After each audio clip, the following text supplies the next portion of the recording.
KFSR and CMAC present the Central Valley Ledger, a public affairs program featuring stories from all over the Central Valley with Sevag Tateosian, 90.7 KFSR. I'm your host, Sevag Tateosian. Welcome to the Central Valley Ledger. We're recording out of the beautiful downtown Fresno studios of the Community Media Access Collaborative, Fresno and Clovis. And our guest this week is a very familiar face to you. She is former Fresno Mayor and current President and CEO of the Central Valley Community Foundation, Miss Ashley Swearengin. Welcome to the program. Thank you. It's good to be here, and that's quite a mouthful. You did great. Good. I was practicing on that one. And not easy. I thought I would mess up because there was a lot of words in there. But, yes. You know, first of all, thank you for coming. You're in a different role now. You know, most people are used to you being the mayor of Fresno for 8 years. Now you're in a different role. Let's talk a little bit about your time as mayor, first of all. I've been dying to ask you a question about what was the most challenging task and what was the best success that you had as mayor? Oh my gosh, you know, it's a long list of challenges that I could pick from. It was a really intense time to serve as mayor of Fresno. Went through the Great Recession and the Great Drought, and in the middle of that, worked really hard to put Fresno on a different trajectory in a lot of different ways, and so we took on a lot. I keep joking that it's like childbirth, you forget the pain. So I think back over the last 8 years with nothing but fondness, and I'm so proud of the team I got to work with, the amazing things that we accomplished. But there were, a lot of really intense moments. Probably the most intense challenge I can remember, there were probably two or three, but one that stands out is the point at which it had become clear to me, both based on input we were receiving from legal counsel as well as from the city's financial team, that we were very, very close to declaring bankruptcy. And I remember it's kind of a weird way to deal with a situation like that, but when you know you're that close to the edge, you have that little cash in the bank, essentially, we got down to one point we had like $1.5 million in our reserves. I mean, it was very, very thin, to say the least. Had one emergency arisen, one situation where we needed a lot more overtime than we had anticipated. I mean, it was very, very precarious as to whether or not we could fund that emergency and then also close our books at the end of the year. And there was kind of a slow build up to that point because we started doing budget cuts right away, and just the floor kept falling out from underneath us. And every time we'd go through a massive round of cuts, I would tell my team, I would tell the public, okay, we're going to have to make these hard decisions. But once we do, we should be back into alignment. We should be okay. And then revenues would drop again. There'd be some other unforeseen expense. So slow kind of boil. And the whole time I'm thinking to myself, well, we have hard decisions to make, but surely we can't be as close to bankruptcy as ultimately we were. And the moment when I realized, like, oh no, we actually are that close, that is a moment I remember. And I remember it because a couple meetings had led up to this point, but essentially our legal advisors, our financial advisors were saying the only way to avoid bankruptcy is to put into place a restructuring plan and we called it our 10-year workout plan. Like, act like you are going to go bankrupt. And if you do the things that you would have to do in pre-bankruptcy, then you won't go bankrupt. So it was sort of a weird thing to express to the public. So the city manager of the time, Mark Scott, and I went, did a full press event, went in front of the public and said, here's our 10-year workout plan. These are the types of decisions we're going to have to make, the type of financial discipline we're going to have to exercise for a very long period of time to even get our heads above water. So we went out with that press conference. We never said the word bankruptcy because one thing we were trying to avoid was scaring our creditors, scaring the credit agencies, scaring the public. So we were dancing all around that. And I had to immediately get on a plane. I was going back to DC, and I was in the Dallas airport. And Jim Bourne and the Fresno Bee, I don't remember what they said, but they were very, they were very negative about the way we had presented the financial challenges of the city that particular day. So I called Jim Bourne, who was still the editorial page editor at the time. I said, Jim, like, what is the deal? Like, do you not understand what's going on? And I remember him saying, well, if you're going to go bankrupt, just say it. And I broke down, actually. And I didn't like sob, but I got emotional. And it was the one time when I could not hold back the tears. And I was just like, Jim, you don't understand. If we say it, it's more likely to happen. You've got to just understand we have a long road ahead. We have to make these decisions and stay the course. So that moment of frustration of knowing where we were as a community, not being able to clearly articulate it, getting pushback, right, from our newspaper, which of course is their job and I respect it. But it was so frustrating that I just like boiled up to tears. I was like, if only you understood. So that stands out because it's not like super cool to like cry on the phone with the editorial page editor of the Fresno Bee. Particularly when you're a girl mayor, you're like, no, I'm not gonna, cry. So anyway, so that was definitely an intense moment. Thank God we got through it. 2013 was our turnaround year. The same year, Time Magazine was predicting we were the next large city to go bankrupt. We actually made it through and paid off our internal debt. Built a $20 million reserve in my last budget, built up to that, started to return services. So yay for that. So let me stop with that. I know you asked me about successes as well, but I'll just pause with that. You're telling this story and you're so energized as you tell it, but it had to have been a very, very tough time. Yeah. Was there ever a time where you said, why did I do this? Because, things were happening when you were mayor that generally don't happen when people are mayor. You've had economic issues, you had the water crisis, your city almost went bankrupt. At what point did you say, or if you ever asked yourself, why did I do this? Did you ever do that? I never said that. I never contemplated that. I always knew that we would push through, and absolutely loved the challenge. Loved the people that I got to work with, my team, people in the administration, our city council. I mean, we forged bonds that I know will not ever be broken. We bridged a lot of divides, particularly political. In our building, you'll recall, it wasn't that long ago when sort of the strong mayor was always at war with his council. Yeah. And there was just a real toxic political culture that is no one person's fault. It just sort of accumulated over the years, and it became just the thing we did in Fresno. I think it even dates back to, Operation Rezone and FBI stings and the late 1990s and people feeling terrible about the political culture of our place. And it didn't get better from there. It just kept getting worse. And so we really set about, my team and I went in with a very intentional mindset of we're not going to repeat the mistakes of the past. Previous leaders have done amazing things that we look up to, we're inspired by, but we know we need to close this political divide between the strong mayor and the legislative branch, the city council. And so we worked really hard at that, created great bonds with our council, argued a lot, fought a lot, but I think always were respectful in public and honoring of each other's points of view.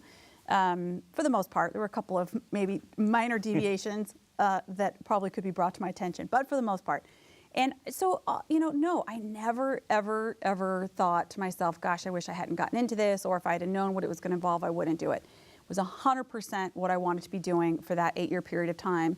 And, I had folks ask me, somewhere in my second term, like, do you think we should extend term limits or whatever? And I would always tell people, no. Like, I signed up for 8 years. Yeah. I didn't sign up for 7 years and 364 days. And I didn't sign up for 8 years in one day. Like I said, 8 years, I'm going to run the entire time. I'm going to push hard. And that's what we did. And so I literally have no regrets. Did I make mistakes? Absolutely. Do I have regrets? No way. No regrets. So now let's shift gears a little bit Yeah. and talk about your new role, because it seems like overnight you went from mayor of Fresno to now the president and CEO of the Central Valley Community Foundation. Tell us a little bit about the foundation.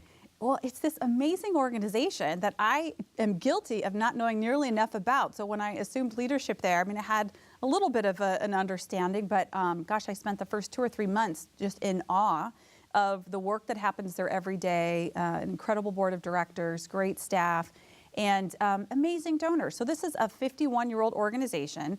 We actually are celebrating our 50-year anniversary on July 19th, which is weird, but we have our annual report coming out from 2016, which is our 50th year. So it's our 50th birthday, celebrating that. And this organization was started by business and civic leaders in 1966 who said, we need a place where people can leave behind gifts for future generations, where you can create endowments and where you can direct for the rest of time how those dollars would be used to the donor's wishes to benefit the community.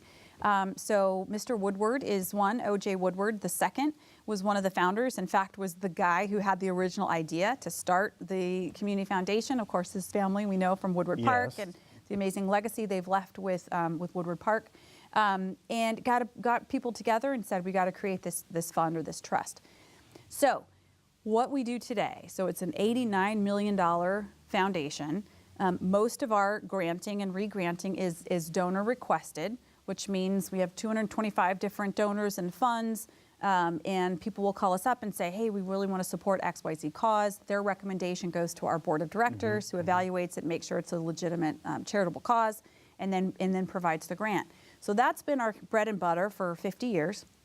What we're adding to our work now is a proactive push to attract additional financial resources and investment into the 6-county area in 4 key policy priority areas: jobs and improving the economy, education and workforce development and closing the skills gap, creating healthy, quality neighborhoods, and making sure our natural environment, particularly air and water, is as good as possible and benefits the people of our region.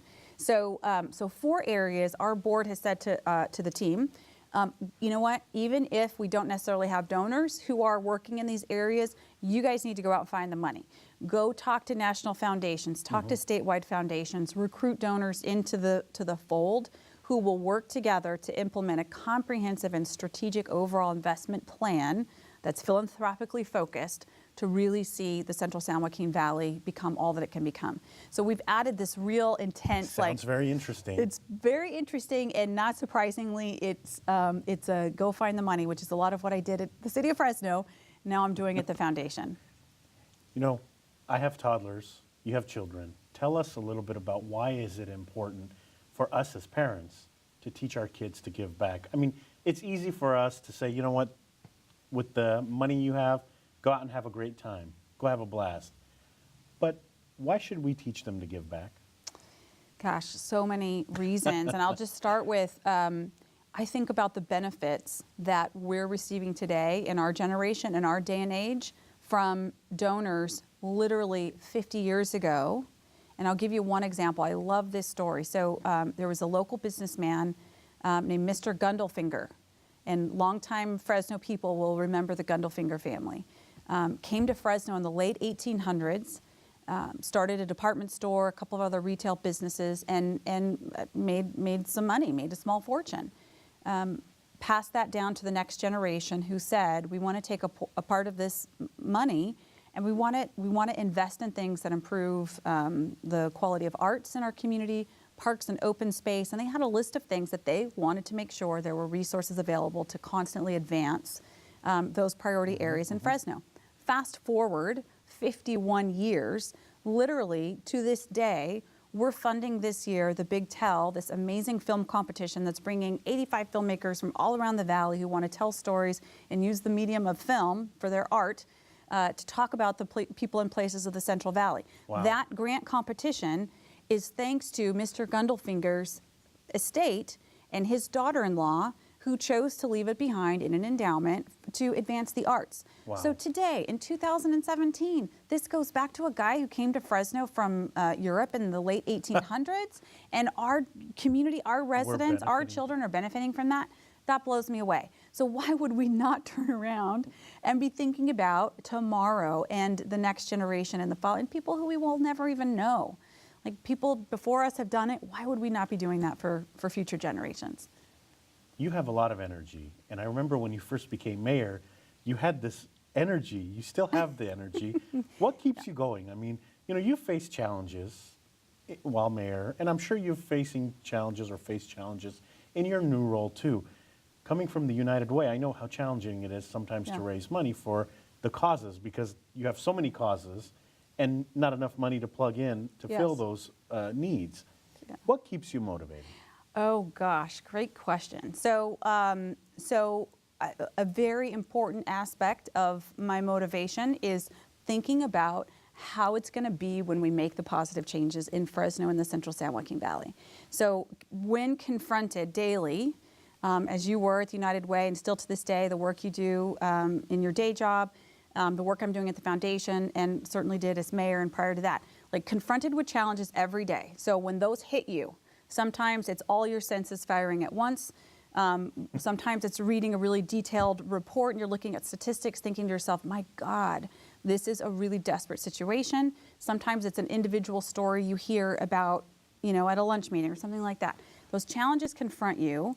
And my reaction is, that is going to be amazing when we change those circumstances. And so the vision of what it's going to be like when we're not struggling with chronic double-digit unemployment and the second highest concentration of poverty, and imagining what it's going to be like when the young kids, which 59% of our residents are under the age of 35 in Fresno. This is a young, diverse, fast-growing city. It's dynamic. And our youth face a lot of challenges. We have huge gaps in the pipeline to get them from, birth all the way through to, successful middle-income place in life. Fixing those pipes and making sure they connect and making sure that our kids have futures. It's going to be so great when we get it done. So being able to see what that's going to look like is a big motivator for me. At the very root of it, of course, people know about my personal faith, and that is a huge part of what drives me. In fact, it is the core of what drives me. Just really believing that God has amazing plans for the people in the Central Valley is like, gosh, makes it easy to get up every day and keep fighting. Let's talk about that a little bit, because some people love it here. I love it here. Others don't love it here. Yeah. We have so many challenges. You just mentioned a few. And, with the job market and the unemployment and the poverty and the unhealthiness, but we also have a lot of positives. Why should young people stay here? Well, there's a long list of reasons. I will tell you why I stayed here. There is something very compelling, for sure, for Gen Xers like me, for millennials, for Gen Z. Our generations are really motivated by the opportunity to engage with community, to work alongside people and see positive changes in our neighborhoods and our congregations and our school community and our cities and our region. And so in 1998, when I first got involved in community and economic development work in Fresno, I was 24 years old, and they put me in charge of a little nonprofit that was working with startup businesses and helping them grow their business to create jobs. And I was like, I remember thinking, does anybody know, I'm in no way qualified to do this work? But in Fresno, as you know, if you show up, not only are you just going to have a voice, but they're probably going to put you in charge. And so just having the opportunity to contribute, to be active with now thousands of people who are working every day in this really vibrant civic community to see Fresno transformed, that's super compelling. So that, to me, is like a great reason. Then you think about things like, big city amenities, small town ease, the only place in California where, you really still can have it all. Certainly that dream is out of reach for too many people in our community, but for folks, for a lot of folks that can't find a path forward economically and have stability in the congested, overcrowded, costly Bay Area or LA. Fresno is an amazing place where life and work can actually balance out okay. You can actually survive on one middle income here. So all of those things, not to mention the natural beauty of this place, which is really stunning if you think about it. Sometimes we take for granted the Sierra Nevadas. We take for granted the amazing camping and hiking, the lakes that we have in Fresno County. We take that for granted. But you travel anywhere else and you kind of come back home and you go, oh, actually it's pretty nice in Fresno. So anyway, lots of reasons. And you're not stuck in traffic for a couple of hours after work to get home. In fact, this is every mayor has to have her list of quick facts on the tip of her mind about her city. So the Brookings Institute did a study on the nation's largest cities and which cities had the best commute. Fresno, 7th best commute in the nation. I'm impressed. Right? That's a good one. 2/3 of our city drives less than 20 minutes and less than 5 miles to work every day. So when I promote that statistic in the Bay Area, for example, like I'm going to go do tomorrow when I go talk to business leaders in the Bay Area about investing in the Valley, I'm going to say 2/3 of the people in Fresno drive less than 5 miles. And by the way, their car moves the whole time. If you're in the Bay Area going 1 mile, you could be stuck for an hour. But in Fresno, 5 miles actually means 7 or 8 minutes. So great. Now, proved by outside independent investigators, 7th best commute in the nation. I ask this question to a lot of my guests. Why should we care? Life is busy for us, you know. We have families, we have all kinds of other things we can be doing with our time and our mind, but some of us choose to care. Why is it important to care so much? Well, I think, I think people have to figure that out for themselves, right? For me, I just, was confronted with the reality that living in a city with so much economic uncertainty, having gone through a little bit of that in my upbringing, not much, and certainly not in any way to the point of deprivation, but knowing some economic uncertainty in my childhood, and knowing how scary that was for me, even though my family was okay, we made it. I have nothing to report other than things worked out just fine for my family, but I do know what it's like to walk through some economic uncertainty. Mm-hmm. We're living in a place where tens of thousands of people are struggling with that every day. Mm-hmm. For me, I just couldn't bear the thought of the magnitude of that challenge and that struggle for so many families. So that's what drew me off the sidelines from, working private sector, volunteering in little organizations here and there, to now I'm going to leave that line of work and start to work in the field of community and economic development and then ultimately pursue public service, was because it's just like, no, I that can't be. Not in my town, yeah. Right? But I think people are motivated for different reasons, and I would just encourage people to reflect on, their own experiences and whatever it looks like, just get in touch with what's going on. If you're not, which so many people in Fresno are, but if you're not, get in touch with what's going on in a neighborhood that's different from yours, or in a congregation that's different from yours, or at a school site that's different from the school site where your kids are, and just connect, to different parts of the community, and just let it go from there. We are, believe it or not, we're almost out of time this week. I could go for hours with you asking these questions because your responses are so great and full of energy. What do you want people to remember you as or by? You have a lot of fans, and you have some people that may not have been pleased with your decisions. We all have that. At the end of the day, Ashley Swearengin, what do you want people to remember you by? So I actually don't necessarily want them to remember me.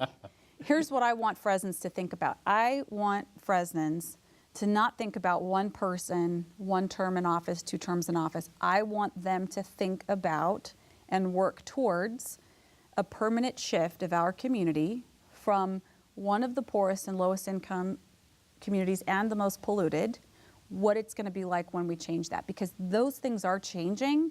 We have another 20 years of hard work ahead of us, and there is no guarantee of success. But we're 20 years in. We're just past the halfway mark.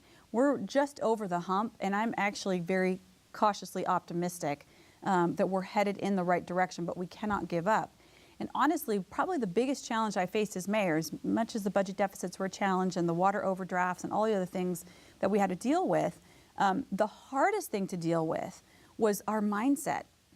The mindset among fellow Fresnans that manifested for sure at times through their representatives on the city council that were so stuck in this place of thinking Fresno will never change, and to risk or to challenge the status quo is irresponsible in some way because there might be some failure and then, oh my God, we would all be politically embarrassed. Like that mindset of don't change anything, we're just gonna deal with the way things are, just leave it. That's the biggest challenge we face as a community. When you see large groups of people, civic, cities, et cetera, decide, oh no, we are going to see this happen in our community, guess what? It happens. It happens. That like leaning in and that permission to your elected and appointed officials and your community residents and organizers and all of that to actually go for it and make the decisions and make the change possible, it happens. Yeah. So mindset, I want people's minds to be focused on that, not so much my 8 years. With the few minutes we have left, let's circle back and talk about the Central Valley Community Foundation. If I'm sitting around and I'm thinking about an organization to donate to, why should I donate to your organization? Great question. So the amazing thing about a community foundation, and there's community foundations in every city in the country, is you have a lot of flexibility to support your philanthropy. So let's say you're trying to make a contribution before the end of the year, you have a tax liability coming up, and you're not exactly sure how you want to spend that money. You can create a fund at the Central Valley Community Foundation, a donor-advised fund, realize the tax benefits from doing so in that year, and take some time to figure out how you want to see those dollars used. You can work with us to leverage. Let's say you've got $10,000 you want to grant. I had one donor tell me, look, I'm going to do 3,000, but I want 9,000 over there. So if I do 3, go find 2 other people who do 3. So there's an opportunity to leverage and work with other donors to challenge our team at CVCF to come up with other resources. So you can leverage. You can take your time to figure out what you want to invest in. And while your dollars are sitting there, they're actually being professionally managed and invested by an international firm that we hire. That is getting great returns. So upon inception of this firm, we're like over 6% return. That's impressive. It is impressive, and so your charitable dollars are going to go farther if you partner with a community foundation. You're going to get some earnings and be able to reinvest that into additional charitable causes. You have all the flexibility you need for your tax liability. If anybody wants to talk to you or someone at your firm, you're available obviously by email and telephone. Give us some information. You bet. Our website is Central Valley CF, as in communityfoundation.org. You can find us there. 226-5600 is the phone number, and our email is, my email is ashley@centralvalleycf.org. Looking back, time as mayor, now president and CEO of the Central Valley Community Foundation. Any regrets? Are you doing everything you love? Doing everything I love, yes.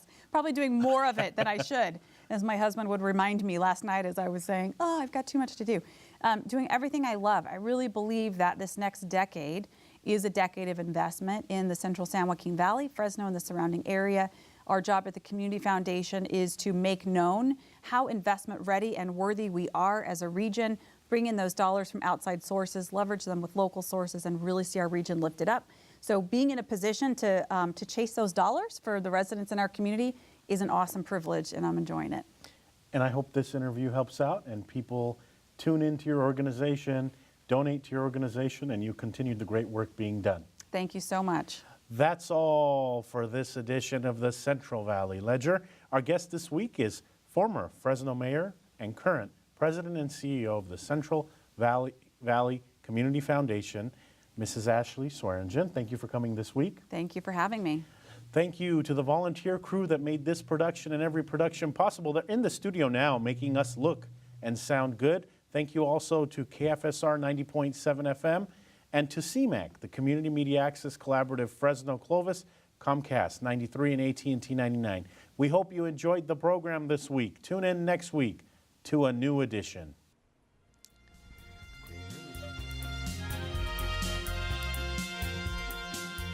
KFSR and CMAC present the Central Valley Ledger every Sunday morning at 11:30.